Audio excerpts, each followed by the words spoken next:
काका ड्रामे की नेक्स्ट आने वाली एपिसोड में आप लोगों को बहुत ही इंटरेस्टिंग और कमाल के सीन देखने को मिलने वाले, क्योंकि जिस हिसाब से रमीज़ ने किया था अपनी बेगम के साथ, तो उसके बाद सारा कुछ वो रमीज़ के साथ नफरत होना शुरू हो चुकी है।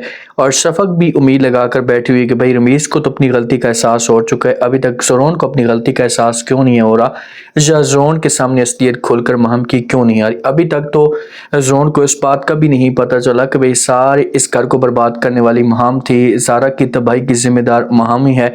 तो क्या होगा, शफक की ज़िंदगी में एक और बंदे की एंट्री होती तो क्या ये शफक की इज्जत को बर्बाद भी कर सकते हैं। आने के साथ में आप लोगों को दिखाया जाएगा कि रमीज़ जो होता है अपनी माँ के सामने जो वो खड़ा हो जाता है, अपनी माँ को कहते हैं कि माँ जी मेरी सारी ज़िंदगी आप लोगों के साथ गुजरी है, तो क्या आप लोगों को जो वो यकीन आता है कि मैं ये सब कुछ कर सकता हूँ। प्लीज़ आप मेरी बात को समझे, मैं कभी भी ऐसा नहीं कर सकता। ये बातें जब माँ सुनती तो माँ साफ अल्फाज में इनकार कर देती और कहती कि बस कर दें, बहुत हो गया, बहुत झूठ बोल दिया, अब मजीद आप कितना झूठ बोलेंगे, हम ये सब कुछ बर्दाश्त नहीं कर सकते।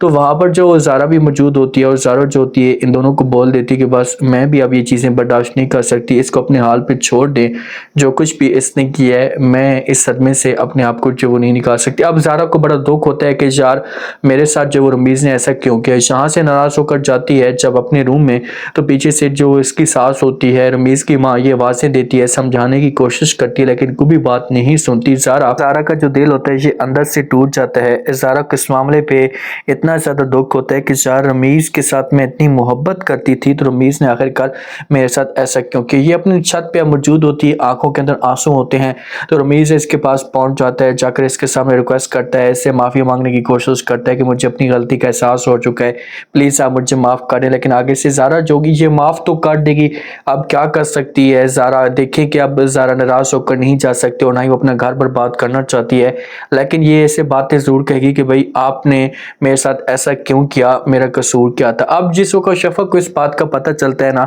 तो शफक जो होती है ये सोचने पे मजबूर हो जाती है कि यार जो रमीज़ है इसको तो अपनी गलती का एहसास हो चुका है और इसने जो वो माफ़ी भी मांग ली है, तो इस मामले पे ज़रोन को कब एहसास होगा और ज़रोन जो वो कब आकर मुझसे माफ़ी मांगेगा। भाई उसने आकर आपसे बात तो कर ली है, आपसे ये बात जो वो शो तो कर दी कि भाई मुझे अपनी गलती का एहसास हो चुका है और आपके बगैर ज़िंदगी अधूरी है, तो फिर इससे ज़्यादा आप क्या मांगती हैं।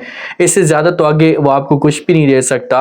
अब ये उम्मीद पे है कि भाई ज़रोन एक दफ़ा आएगा। हाँ, इस बात की आप कोशिश करें कि महम की जो असलियत है ये ज़रोन के सामने मजीद खुलकर आनी चाहिए। मामले पे ज़रोन जो है ना ये महम के साथ नफरत शो अपनी करे, ताकि महम को अपनी की करती की सजा मिले। अब ये अपनी किचन के अंदर मौजूद होती है, अकेली होती है, कोई भी नहीं होता, तो एक बंदी की सुकून के साथ एंट्री होती है, किसी को कुछ भी पता नहीं होता।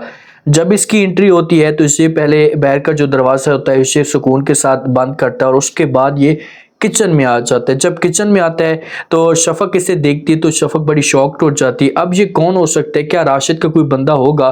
तो जी बिल्कुल, इस गेम के पीछे राशिद या महम ये दोनों मुलविस हो सकते हैं और ये कोशिश करेंगे कि भाई किसी तरीके से इसका जो बच्चा है इसे अगवा किया जाए, या शफक को किसी किस्म का मुकम्मल नुकसान पहुंचाया जाए, इसको रस्से से हटाया जाए। तो क्या इस मकसद में इसे कामयाब हो जाएगा। अब इसके पीछे शफक इसे खुद ही कुछ नुकसान पहुंचा सकती है या ज़रोन भी आ सकता है। आप लोग इस बारे में क्या कहते हैं, लास्ट में रह दें।